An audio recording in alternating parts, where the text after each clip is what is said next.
Devant le péché de l'homme, tel que la Bible nous en parle au chapitre 3 de la Genèse, la réaction de l'amour blessé de Dieu a été de se lancer à la recherche de l'homme perdu.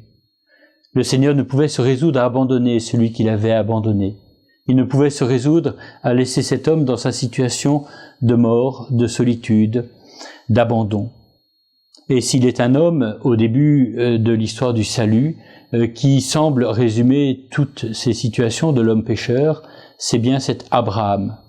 Il nous est présenté, à la fin du chapitre 11 de la Genèse, tout d'abord comme ce fils de Téra, membre d'une famille qui était considérée à vue humaine comme une famille maudite.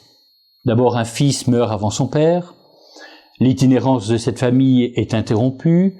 Quant à Abraham lui-même, c'est un homme âgé et dont le couple est marqué par l'épreuve de la stérilité.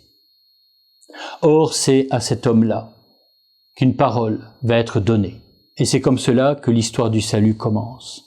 Au début du chapitre 12, le Seigneur dit à Abraham, « Va, quitte ton pays, ta parenté et la maison de ton père. » C'est une parole qui va mettre le vieil homme en route, qui va ouvrir pour cet homme fini une espérance possible, une histoire à vivre, qui va se faire une parole de promesse, une parole surtout de bénédiction, une parole de vie.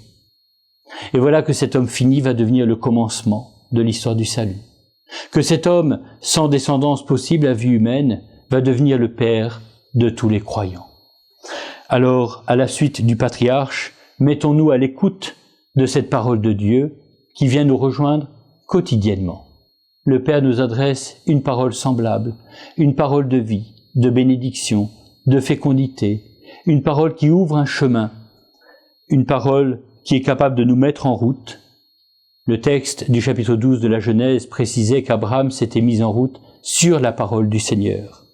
Alors, à notre tour, recevons cette parole, mettons-nous en route et apprenons à découvrir l'amour miséricordieux du Père.